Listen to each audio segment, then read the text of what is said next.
आज हम लोग मेथड ऑफ पार्शियल फ्रैक्शन पढ़ने वाले हैं, ठीक है।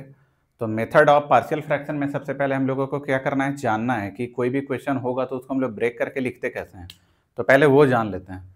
तो पार्शियल फ्रैक्शन में कभी भी अगर रेशियो का टर्म में कुछ दिया हुआ हो, मतलब न्यूमरेटर में भी कोई फंक्शन हो, डिनोमिनेटर में भी फंक्शन हो, ठीक है। मान लो कि ऐसा कोई फंक्शन हो, ऊपर में हो एफ एक्स और नीचे में क्या हो जी एक्स, और ये क्या है डी एक्स। तो एक बात का याद रखना है यहाँ पे कि जी एक्स का जो डिग्री होगा ना, वो एफ एक्स से हमेशा क्या होना चाहिए, बड़ा होना चाहिए। अगर नहीं हुआ, अगर ऊपर वाले का डिग्री नीचे से बड़ा हो गया, तो फिर कैसे सॉल्व करते थे, उसको डिवाइड करो, फिर डिवाइड करने के बाद dividend equal to divisor into quotient plus remainder जैसे करके करते थे, वैसे सॉल्व करेंगे, ठीक है। तो अभी हम लोग मान के चलते हैं कि नीचे वाले का डिग्री क्या है, बड़ा है ऊपर वाले से, तो हम लोग को कैसे सॉल्व करना है। और उसके साथ साथ जो नीचे वाला है ना जी एक्स, उसका फैक्टर हम लोग कर पाए। अगर फैक्टर हो जाए तो क्या होता है, ठीक है। तो इसमें कुछ याद रखना है हम लोगों को चीज, जैसे अगर ऊपर कोई भी चीज हो, ऊपर से हम लोगों को कोई लेना देना है नहीं, कोई भी एफ एक्स हो, नीचे मान लेते हैं कि कुछ ऐसा दिया हुआ है ए एक्स प्लस बी, और यहाँ पे दिया हुआ है सी एक्स प्लस डी, ठीक है। तो देखो ये भी लीनियर है और ये भी लीनियर है, दोनों लीनियर है, ठीक है। तो अगर लीनियर है तो इसको लिखने का देखो तरीका क्या होता है। जो अंदर वाला फंक्शन है ना, उसको हम लोग ऐसे लिख सकते हैं, एफ एक्स बाय ए एक्स प्लस बी, और यहाँ पे क्या लिखेंगे, सी एक्स प्लस डी। और इसको लिखा जा सकता है ए बाय पहला वाला टर्म ए एक्स प्लस बी, और उसके बाद प्लस बी बाय दूसरा वाला टर्म सी एक्स प्लस डी, ऐसे लिखा जा सकता है, ठीक है। जहाँ पे ए और बी क्या है, यहाँ पे ए और बी कांस्टेंट है तुम्हारा, ठीक है। तो ऐसे हम लोग लिख सकते हैं। सेकंड, अगर कभी इस टाइप का क्वेश्चन मिला, मान लो यहाँ पे एफ एक्स है और यहाँ पे बाई चांस ऐसे लिखा हुआ है ए एक्स प्लस बी का लिखा हुआ है होल क्यूब, ठीक है। तो अब हम लोग देख रहे हैं कि नीचे लीनियर है लेकिन उसका पावर क्या है, 3 है। तो एक ही चीज 3 बार रिपीट हो रहा है, मतलब रिपीटेड रूट्स आ रहा है। तो इस केस में हम लोग इसको ऐसे लिखते हैं, ए बाय ए एक्स प्लस बी, फिर लिखेंगे बी बाय, अब की बार एक पावर इसका ज्यादा बढ़ा देंगे, ठीक है।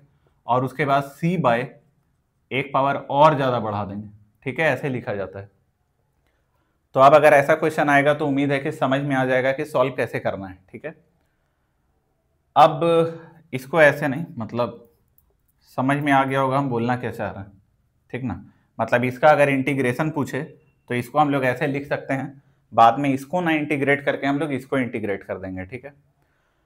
और एक अगर बाई चांस कुछ क्वाड्रेटिक आ गया, ठीक ना, अगर थर्ड हम लोग केस लें कि ऐसे कोई क्वाड्रेटिक आ गया, ऊपर एफ एक्स आ गया और नीचे क्या आ गया, a x square plus b x plus c आ गया, और ये कुछ ऐसा टर्म आया जिसका फैक्टर पॉसिबल नहीं है, इसका फैक्टर पॉसिबल नहीं है। तो अगर फैक्टर पॉसिबल नहीं है तो इसको हम लोग लिखते हैं ए एक्स प्लस बी, और नीचे वही टर्म को लिख लेते हैं a x square plus b x plus c, ठीक है। मतलब नीचे क्वाड्रेटिक आ रहा है जिसका फैक्टर पॉसिबल नहीं है तो ऊपर लीनियर ले लेंगे, नीचे लीनियर आ रहा है तो ऊपर कांस्टेंट ले लेंगे, ऐसे सॉल्व करते हैं। अब मेरा टारगेट यहाँ पे क्या है, तो टारगेट ये है कि हम लोगों को ए और बी कांस्टेंट निकालना है। तो वो निकालने का बहुत सारा प्रोसीजर होता है। अगर तुम अपने स्कूल के एग्जाम में करोगे तो तुमको क्या करना है, क्रॉस मल्टीप्लाई करो, ठीक है। क्रॉस मल्टीप्लाई का मतलब है यहाँ पे एलसीएम ले लो या मत लो, जो करना है, ठीक है। बाद में ये जो नीचे वाला है उसको उधर मल्टीप्लाई कर दो, तो ये पूरा अगर उधर जाएगा तो इससे एक बार ये कैंसिल हो जाएगा, ये बच जाएगा, और ये पूरा उधर जाएगा तो ये और ये कैंसिल होकर ये बच जाएगा, ठीक है। अब एलएचएस में कुछ दिया हुआ रहेगा, आरएचएस में भी आ जाएगा, तो दोनों साइड कोफिशिएंट को कंपेयर करके हम लोग ए और बी निकाल सकते हैं, ठीक है, पहला तरीका। दूसरा क्या होता है कि जब एक पूरा एक लाइन में पूरा इक्वेशन जब आ गया रहेगा ना, तो हम लोग x को अपने मन से कुछ भी मान सकते हैं, 1 -1 0 कुछ भी मानो, ऐसा मानो कि तुम्हारा a और b इजिली कैलकुलेट हो जाए। और तीसरा जो मेथड होता है वो एप्लीकेबल सिर्फ इसके लिए होता है, इस फॉर्म के लिए। अगर लीनियर लीनियर है और उसका फैक्टर अगर पॉसिबल है तभी वो हम लोग सॉल्व कर पाएंगे। इसके लिए भी एप्लीकेबल नहीं है, इसके लिए भी एप्लीकेबल नहीं है। तो तीसरा जो मेथड है वो सबसे शॉर्टकट है, ठीक है। लेकिन उसके साथ दिक्कत यह है कि बस एक ही के लिए एप्लीकेबल है, इसके लिए, ठीक है। तो अब हम लोग जितना भी मेथड हम बताए उसको एक क्वेश्चन के थ्रू हम समझाते हैं, ठीक है। पहला क्वेश्चन एक लेते हैं, उसी के थ्रू सारा मेथड समझा देते हैं, और फिर बाकी क्वेश्चन हम लोग डायरेक्टली करना स्टार्ट कर देंगे।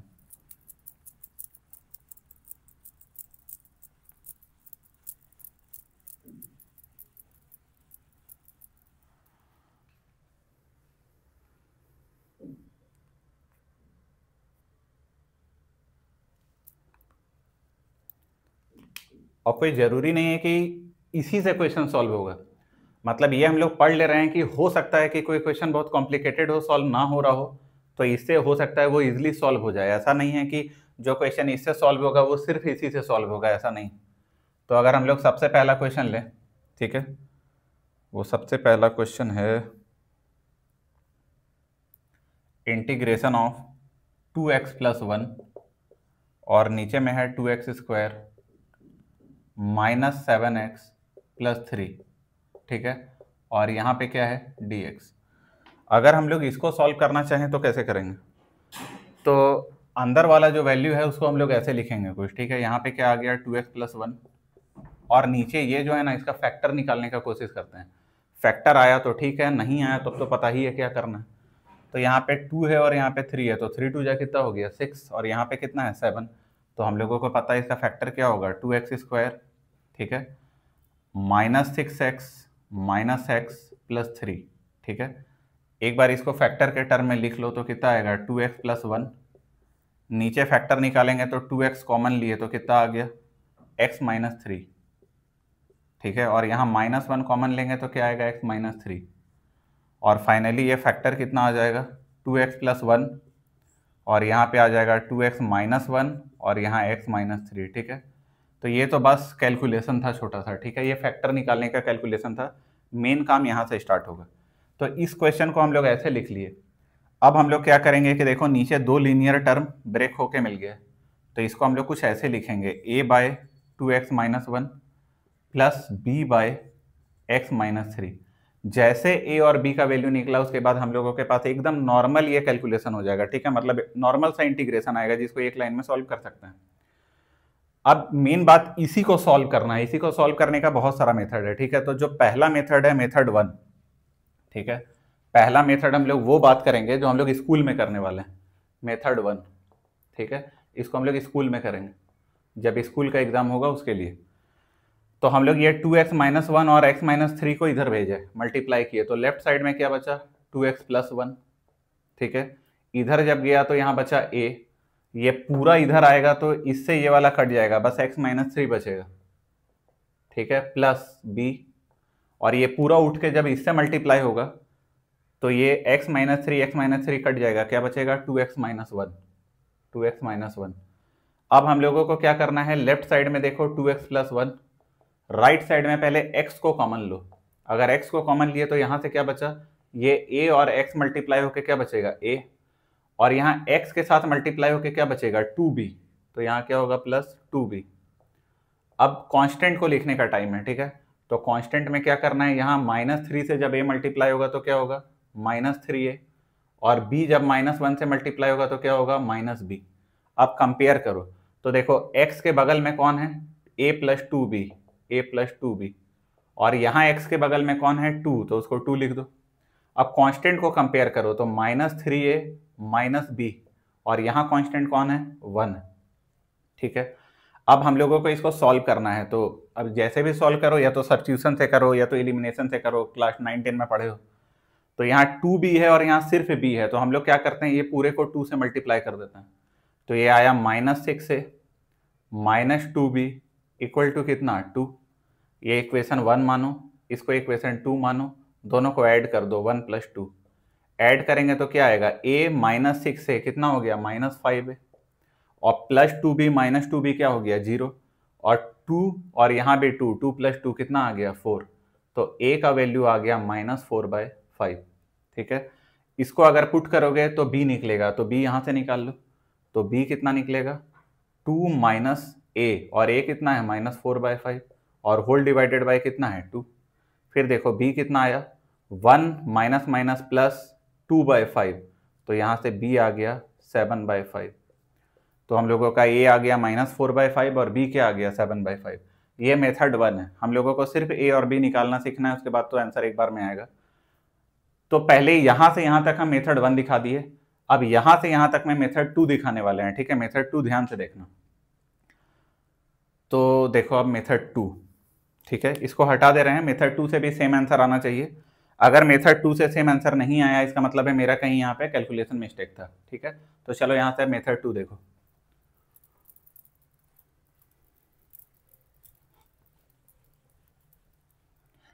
मेथड 2 क्या है उसको कहीं भी यूज कर सकते हो, ठीक है, कोई भी कॉम्पिटेटिव एग्जाम में मेथड 2 यूज कर लो, बस उसका कंडीशन बताए थे ना क्या है कि ये अलग अलग होना चाहिए और लीनियर होना चाहिए और रिपीटेड टर्म नहीं होना चाहिए। तो चलो देखो मेथड 2 में तुमको क्या करना है कि सबसे पहले क्वेश्चन लिखो 2x प्लस 1 और नीचे क्या आ जाएगा 2x माइनस 1 और यहाँ पे x माइनस 3, ठीक है। तुम लोगों को निकालना क्या है वो देखो, तो पहले a निकालना है फिर b निकालना है। तो जब तुम a निकालोगे, a कैलकुलेट करोगे, तो a के नीचे जो लिखा हुआ है ना उसको जीरो से इक्वेट कर दो। तो a के नीचे लिखा हुआ है 2x माइनस 1, उसको जीरो से इक्वेट करो तो x कितना आया 1/2। तो यहाँ पे लिख लो नीचे x इक्वल टू 1/2, ठीक है। और जब तुम a कैलकुलेट कर रहे हो तो जो a के नीचे लिखा हुआ है ना उसको हाइड कर दो, a के नीचे वाले को हाइड कर दो, इसको हाइड कर दो, भूल जाओ, जो a के नीचे है इसको भूल जाओ यहाँ से यहाँ। जब इसको तुम भूल गए उसके बाद x का जो वैल्यू था वो रिमेनिंग टर्म्स में पुट कर दो। तो यहाँ पे क्या आएगा, यहाँ पे आएगा 2 इंटू 1/2 प्लस 1 और नीचे आएगा तुम्हारा 1/2 माइनस 3। सॉल्व करो तो ये कट के कितना आ गया 1 और ये कितना आ गया 1 माइनस 6 तो माइनस 5/2, तो ये कितना आ गया माइनस 2/5। क्या पता कुछ गलत हुआ या सही नहीं पता, क्योंकि उससे तो हमको लग रहा है साइज इतना नहीं आया था। देख लेते हैं जो भी हो, ये पता चला ना। तो सबसे पहले इसको इक्वल टू 0 करो तो x आया 1/2 और जैसे x 1/2 आया उसको पुट कर दो इसको हटा के, तो यहाँ 1/2 तो कितना आ गया 1 प्लस 1, नहीं हाँ ये 1 प्लस 1 2 आ जाएगा ना, यहाँ पे 1 प्लस 1 कितना हो जाएगा 2 और ये 2 यहाँ पे कितना हो जाएगा 4। अब सेम आया लगता है, ठीक है। सेकंड जब तुम लोग b कैलकुलेट करोगे तो x माइनस 3 को 0 करो तो x माइनस 3 इक्वल टू 0, तो x कितना आ गया 3, यहाँ पुट कर दो x इक्वल टू 3। बस एक बात याद रखना, इसके नीचे जो है उसको हाइड कर दो। अब इसके नीचे वाले को हाइड किए तो क्या मिला 2 इंटू 3 प्लस 1 और यहाँ पे 2 इंटू 3 माइनस 1, तो ये आ गया 6 और 1 7 और ये आ गया 6 माइनस 1 5, तो आ गया 7/5, ठीक है। हो सकता है यही आंसर आया हो पिछले वाले में भी, नहीं आया होगा तो कुछ कैलकुलेशन मिस्टेक होगा। तो हम लोग यहाँ तक पहुँच गए, ठीक है। अब हम लोग आगे सॉल्व करते हैं, ठीक है, चाहे तो मेथड 1 यहाँ तक अप्लाई करो या 2 अप्लाई करो, आगे का जो प्रोसीजर है दोनों के लिए सेम है। अब आगे का प्रोसीजर क्या है, तो हम लोग इसका वैल्यू यहाँ पे पुट करने वाले हैं, तो चलो पुट करते हैं। जब इसका वैल्यू पुट किया तो अब ये क्या हो गया, ये जो पूरा टर्म था, ये पूरा टर्म जो यहाँ लिखा हुआ था, इसके प्लेस में अब हम लोग इसको लिखेंगे यहाँ पे, ठीक है। तो चलो लिखते हैं, a के प्लेस में क्या आएगा -4/5 आ गया, ठीक है। और ये वाला टर्म है 2x माइनस 1 नीचे आएगा 2x माइनस 1, ठीक है। dx अलग अलग कर लो, यहाँ इंटीग्रेट करके अलग, यहाँ इंटीग्रेट करके अलग। दूसरा वाला कितना है 7/5, क्या है 7/5 और डिनोमिनेटर में फिर यहाँ टर्म क्या है x माइनस 3 और यहाँ क्या है dx।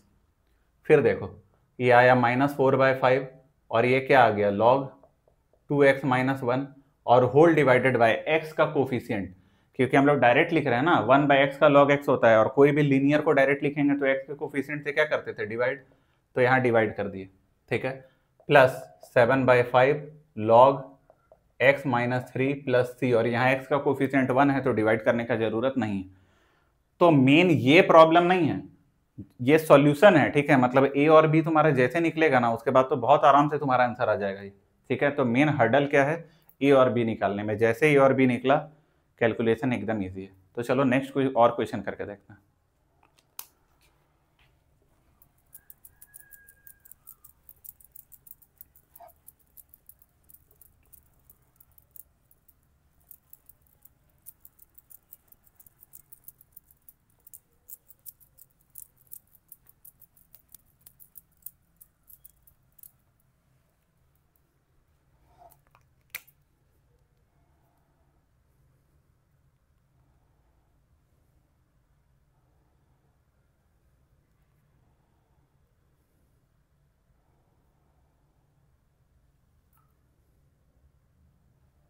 क्वेश्चन नंबर 2, यहाँ पे इंटीग्रेशन है x² + 5 और नीचे है x² - 9 और यहाँ पे है 2x + 3 और ये क्या है dx। फिर से वही काम करना है, हम लोग नीचे वाले का देखते हैं पूरा फैक्टर होता है कि नहीं। तो x² + 5 ऊपर वाला तो है, ये x² - 9 को हम लोग लिख सकते हैं x - 3 x + 3 और यहाँ पे लिख सकते हैं 2x + 3 और ये क्या है dx। बस फिर से वही काम करना स्टार्ट करो, एक्स स्क्वायर प्लस 5 और डिनोमिनेटर में क्या लिखेंगे, एक्स माइनस 3, एक्स प्लस 3 और 2x प्लस 3। इसको हम लोग अलग करके लिख सकते हैं a by x minus 3 plus b by x plus 3 और plus c bye 2x plus 3। ठीक है, 2x प्लस 3। अब हम लोगों को ए बी सी का वैल्यू निकालना है, तो तुमको तो पता चल गया स्कूल वाले मेथड में क्या करेंगे, तीनों को मल्टीप्लाई करो। अब की बार एक कट जाएगा, लेकिन ये दोनों का प्रोडक्ट यहाँ आ जाएगा, फिर ये दोनों का प्रोडक्ट आएगा, फिर फर्स्ट और सेकंड का प्रोडक्ट आएगा। ठीक है, और आने के बाद दोनों साइड से कंपेयर कर लो, एक्स स्क्वायर वाले को एक्स स्क्वायर से कंपेयर करो, एक्स को एक्स से और कॉन्स्टेंट को कॉन्स्टेंट से। हम लोग अब डायरेक्ट करने वाले हैं, क्यों, क्योंकि ये डायरेक्ट पॉसिबल है।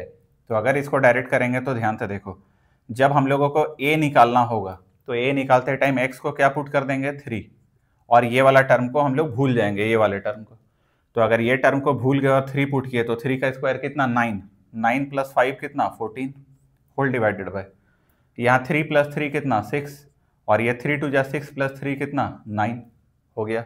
इसको कट करो 7 और ये कितना, 3, तो ये आ गया 7/27। ठीक है, ए आ गया। जैसे ए आ गया, बी और सी वैसे ही निकालो। तो जब तुम b निकालोगे तो यहाँ क्या आएगा, x इक्वल टू -3, और -3 यहाँ पुट करोगे तो फिर वही आ गया 14। अब की बार इसमें नहीं करना है पुट, इसको भूल जाओ। -3 कितना हो गया, -6, और यहाँ पे -3, तो -6 प्लस 3 कितना, -3। इसको कट करो 7 और यहाँ कितना, 3, तो ये आ गया तुम्हारा 7/9। ठीक है, 7/9 ये आ गया b। अगर तुमको c देखना है तो बताओ, 2x प्लस 3 को 0 पुट करो तो x कितना आ जाएगा, -3/2, और जैसे -3/2 आया यहाँ पे पुट कर दो तो कितना आ जाएगा, 9/4 प्लस 5, और डिनोमिनेटर में कितना आ जाएगा, x -3, मतलब -3/2 -3, -3/2 प्लस 3, और सेकंड वाले को छोड़ो। अब इसको सॉल्व कर लो तो तीसरा भी आ जाएगा, और जैसे तीनों आ गए आप तो फिर ये सॉल्व करके दिखाने का कोई मतलब नहीं बनता है। इसका क्या आंसर आएगा, जो a आएगा, a कितना आया बताओ, डायरेक्ट लिखो, a कितना आया, 7/27। ठीक है, 7/27। ठीक है, और ये आ गया 1/x - 3। ठीक है, 7/27, ये आ गया x - 3 dx। दूसरा वाला क्या आ गया, 7/9, 1/x + 3 dx। और तीसरा वाला तुम लोग खुद से कैलकुलेट कर लेना, और यहाँ आएगा 2x + 3, और ये क्या, dx। इसका आंसर क्या होगा, 7/27 log x - 3, इसका होगा 7/9 log x + 3, और इसका हो जाएगा log 2x + 3 और डिवाइडेड बाय क्या, 2। ठीक है, क्योंकि x का कोफिशिएंट क्या है, 2। c कैलकुलेट कर लेना। तो उम्मीद है अब ऐसा कोई भी क्वेश्चन आएगा तो आप लोग कर लीजिएगा। ठीक है, अब एक इसी में थोड़ा डिफरेंट टाइप का क्वेश्चन है, वो देते हैं।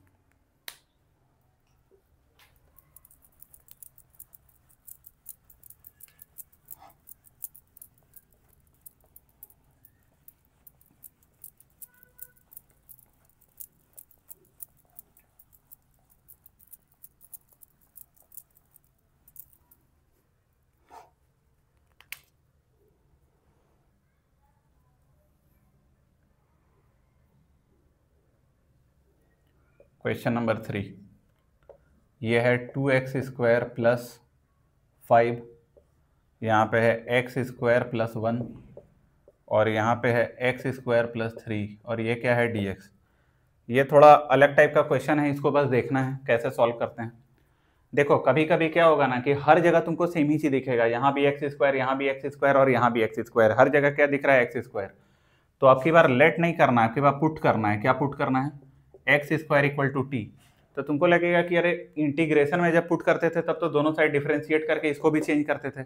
हम लोग को चेंज नहीं करना है, थोड़ी देर तक हम लोग इसको लीनियर बना के सॉल्व करेंगे और लास्ट में उसका वैल्यू जो होगा वो पुट कर देंगे। ठीक है, देखो ये कैसे ट्रांसफॉर्म हो जाएगा, ये हो जाएगा 2t + 5। ठीक है, इंटीग्रेट नहीं करना है, इसलिए इंटीग्रेशन में मत पुट करना है। इसको हम लोग कर क्या रहे हैं, यहाँ पुट करके इसको कुछ ना कुछ सॉल्व करेंगे, एक वैल्यू आएगा, उसको वापस से x के टर्म में लिख के वापस से हम लोग इंटीग्रेशन में पुट कर देंगे। ठीक है, तो देखो यहाँ ध्यान से, ये आ जाएगा मेरा 2t + 5, और डिनोमिनेटर में आ जाएगा t+1 और यहाँ आ जाएगा t+3। इसको अगर हम लोग लिखना चाहें तो फिर से ये और ये लीनियर है, तो लिखेंगे a/t+1 और यहाँ पे क्या लिखेंगे b/t+3। ठीक है, क्योंकि लीनियर है तो एक बार में आंसर निकाल सकते हैं। तो a क्या होगा, t का वैल्यू जब -1 पुट करेंगे, इसको भूल जाओ, यहाँ -1 पुट करो तो 5 - 2 कितना हो गया 3। ठीक है, और यहाँ -1 पुट करो तो 2, तो a कितना आ गया 3/2। सिमिलरली जब b लिखोगे तो t का वैल्यू कितना पुट करोगे -3, जब यहाँ -3 पुट किए तो -6, तो यहाँ कितना आ गया -1, और इसको हटा दो, यहाँ पुट करो तो -3 + 1 कितना आ गया -2, ये कट के कितना आया 1/2। तो a और b का वैल्यू अब हम लोग को पता चल गया। फिर से यहाँ पुट करते हैं, ठीक है, वापस से x² करके पुट कर दो क्योंकि a और b निकल गया, ठीक ना। तो ये हो गया 2x² + 5 डिवाइडेड बाय x² + 1 और x² + 3 can be written as 3/2 1 + x²। ठीक है, अब तुम x² + 1 लिखो या 1 + x² लिखो, ठीक है, +1/2 x² + 3। अब इसको इंटीग्रेट करो या इसको इंटीग्रेट करो, बात सेम है, तो हम लोग इसको इंटीग्रेट करते हैं। तो यहाँ 3/2, ये आएगा 1/1 + x² dx +1/2, और यहाँ पे आएगा ये x² + 3 है, तो क्यों ना इसको हम लोग ऐसे लिखें √3 का स्क्वायर + x², और यहाँ क्या आएगा dx। अब हम लोगों को इसका इंटीग्रेशन पता है, ये क्या होता है tan 1x, और इसका भी हम लोग को इंटीग्रेशन पता है, ये क्या होता है 1/a मतलब √3 और tan 1x/a और +c। ठीक है, तो हम लोग आराम से इजीली इसको कैलकुलेट कर सकते हैं, कोई बहुत बड़ा डील नहीं है इसमें। तो पता चल गया होगा ये क्वेश्चन कैसे होता है। इसी में थोड़ा कॉम्प्लिकेटेड और कभी कभी क्या पूछता है कि कॉस साइन वाइन ले लेता है, तो उस केस में पहले हम लोग को सब्स्टिट्यूशन लगाना पड़ता है। सब्स्टिट्यूशन लगा के हम लोग उसको लीनियर में चेंज करते हैं और वापस से फिर पार्शियल फ्रैक्शन से सॉल्व करते हैं। वो सब क्वेश्चन जब हम लोग बहुत सारा क्वेश्चन प्रैक्टिस कर रहे होंगे क्वेश्चन के सीरीज में, वहाँ पे देखेंगे। ठीक है, थैंक यू।